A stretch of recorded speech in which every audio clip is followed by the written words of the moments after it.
Idiota. Que Tipo, eles, Supernatural é muito idiota, tá ligado? Mas Idiota por quê? Porque é tosco. é tosco? É, mas Porque eu todo mundo fala amava pra muito. assistir. É, eu amava muito. Acabou, né? Mas eu acho interessante até, de certo modo, a representação deles de Deus. Como que é Deus e demônio lá? Porque eu sei que tinha Então, Deus, ele é um escritor e tudo que ele escreve acontece. Tipo, Caralho. tipo, a Terra é um livro de Deus. Tá. A história da humanidade é um livro de Deus. E ele tem. E é aquilo que você falou. Ele fez essa Terra e foi embora pra próxima. E fez várias realidades. Cada uma era de um jeito e tal. E Deus passa. Quando os dois protagonistas se recusam a jogar o jogo de Deus, que eles começam a ver que tá tudo escrito, portanto eles não têm Não tem livre-arbítrio livre-arbítrio. nenhum, eles não têm poder sobre as próprias escolhas, aí o Deus vira o vilão da série, né? Porque Deus quer que eles... Deus é tipo um escritor que quer que todo mundo... Siga o papel dele. Né? Você quer escrever a historinha dele e quer ver acontecendo, assim, tipo, o espectador mesmo. Sei. E... E demônio nessa história, o o diabo é o filho de Deus, né? Não, mas no Supernatural também é a É, mesma história. Tá. filho de Deus, irmão do Gabriel, de Miguel e tal. E, e aí tipo, faz sentido na história, né? Porque você responde a pergunta do porquê que eles nunca morreram, sabe? Eles já passaram por várias coisas e nunca morreram, porque tava escrito que eles eram os protagonistas. É como se a série tivesse, sabe, meio que quebrado a quarta parede pra falar Sim. que ela tava escrita e ela foi escrita por um cara que era Deus e tal. E aí quando eles, né? Enfim, aí é spoiler, mas Não, solta um spoiler. quando eles conseguem vencer Deus, aí que eles começam a traçar o próprio caminho, sabe? Porque tava tudo escrito já. Mas eu não acredito que tá tudo escrito. Não tem como. Eu acho que, né? Você acredita que tá tudo escrito se você abrir mão do livre-arbítrio, né? Eu acho que o lance das probabilidades. Eu trabalho muito com esse negócio de probabilidade.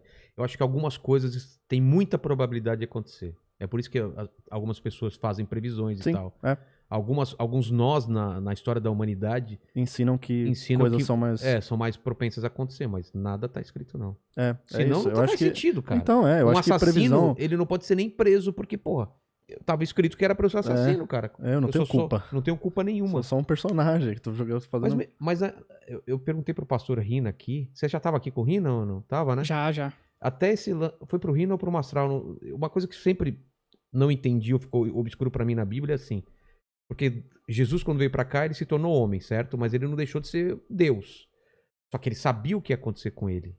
Então ele não tinha livre-arbítrio. Aí os caras falaram, não, ele tinha Peraí, livre-arbítrio. como é que Jesus, quando veio pra Terra, era o Deus encarnado, certo? Ah, é? E ele tinha uma missão que era morrer por nós. Tava traçado. Então ele não tinha livre-arbítrio, mas o que os pastores falaram é que ele podia a qualquer momento não seguir essa coisa pré-estabelecida pra ele, entendeu? Que era uma coisa que fica nessa dúvida. Pô, mas se ele sabia exatamente o que ia acontecer, não tinha surpresa nenhuma. Entendeu? Mas é que ele não tinha noção entre traçar e viver aquilo como humano, sentindo as dores, sentindo todas as tentações e não sei o que. É uma coisa que, cara, acreditando ou não na existência de Jesus é uma puta história. Porra, eu acho muito foda, cara. Eu acho que a Bíblia é um livro romântico. É? Mas ela é, puta, riquíssima, assim, sabe? Muito Eu acho, foda, né? eu me interesso, por isso que eu gostei do Supernatural. Quando o Supernatural entrou nessa vertente bíblica, é que eu fiquei louco, cara. Achei muito foda. Mas no Supernatural, o demônio, o Satanás, não é um cara que teve inveja, aquela história da Bíblia. Igual da Bíblia. História. Foi trancado no inferno por Deus e tal, não sei o quê. Caralho, o que eu ia falar? Então, mas o lance que você tava falando de coisas propensas a serem e probabilidade é tipo assim, não muito tempo atrás, algumas coisas da Bíblia eram vistas, eram tidas como verdade absoluta. Sim. Tipo, o lance do fruto era realmente uma fruta, o lance da serpente. Tem gente até hoje que acredita que realmente não é uma metáfora, que isso aconteceu. Então, só que hoje, na sociedade moderna, pelo menos... a maioria das pessoas... Entraram no consenso que isso é metáfora. Sim. Mas não foi. Então, e aí você começa... Quando você começa a repaginar a história pra trás, você vai vendo muitas coisas que eram coisas que a gente não sabia explicar, que eram atribuídas à divindade. E quanto mais a gente passa a saber das coisas, menos a gente atribui coisas à divindade, porque a gente vê, isso aqui não é bem assim, isso aqui não é isso aqui aconteceu por causa disso, isso aqui aconteceu por causa disso. Então,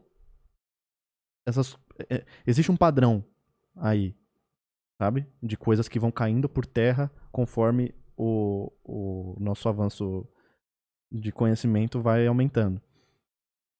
Então, pra mim, é uma tendência lógica que cada vez mais coisas caiam por terra, sabe? Acho que um dia tudo vai ser tão explicado que não vai ter mais espaço pra ciência? Porque você entendeu acho que eu perguntei, né? Entendi, mas acho que porque o que a gente essa é uma pergunta interessante, cara. Porque o que a gente vê em filme de ficção é o contrário. Que quanto mais avança pra frente, pelo menos, claro, na visão de hoje, mais o misticismo acontece, né? Você vê... Vamos pegar, Duna, Blade Runner... Porra, é um puta misticismo. Mas o misticismo você diz tecnológico. Não, por alguma coisa. Creio em alguma coisa maior, sempre tem isso. Mas aí eu acho que é ficção mesmo. Cara, né? você assistiu uma série fantástica que trata sobre isso, muito foda, eu acho. É a segunda versão do Battlestar Galactica. Você assistiu essa segunda versão? Olha que foda. O homem criou uma máquina tão foda que essa máquina, ela se atualizou a um ponto de ficar igual ao ser humano. Você imagina o seguinte, o ser humano começou a construir robôs. Westworld, assim. Só que ela mesmo, chegou a um ponto que ela se separou dos seres humanos e começou a se remodelar, baseado na imagem que ela tinha do ser humano. Então ela ficou carne e osso como a gente, só que é máquina. E quando tem esse reencontro... Futuro. Só que quando tem esse reencontro, a máquina tá muito mais religiosa do que o ser humano, que tá mais cético. Não que ele deixou de acreditar, mas o robô, ele nesse caminho de evolução para se parecer com o criador que somos nós, ele ficou muito mais místico, entendeu? Não sei se você tá entendendo. Quando ele se tornou carne e não sei o que, começou a ter características humanas, ele começou a também ter o misticismo. Puxou essa coisa Puxou também. isso. Então, você pensando como uma máquina, ele evoluiu, né? Porque ele era uma coisa perfeita e racional e foi ficando mais falho, entendeu? As decisões dele estavam baseadas em ciúmes, em ódio. Sim, mas louco eu acho isso, que né? mas, assim, é difícil você pensar num robô que vai querer fazer isso, né? Mas não sei, cara. Imagina um robô que ele é criado, ele é senciente e tem a gente como criador. Então, ele tem dois caminhos. Ele pode achar a gente ridículo e falho e destruir a gente, falar a gente é mosca, é um monte de merda, ou ele pode em algum momento da evolução dele querer resgatar esse passado onde ele era feliz, que tinha alguém que cuidava dele, você entendeu isso? Ele tinha uma figura paterna, uma figura de um criador. E agora é uma vida, eu tô viajando também, é uma vida meio... cara, descartar eu não descarto hipótese alguma. Mas que vai rolar uma treta com o robô, você sabe que é questão de tempo. Não tem. Já tá rolando. Já tá? Já tá rolando. Aqueles vídeos que a gente vê dos robôs dando salto. Não. Eu tô dizendo de algo under the radar, assim. Mano. Eu acho que a gente contra isso aqui já é a guerra. Tá. Que é o começo isso daqui. O algoritmo, cara.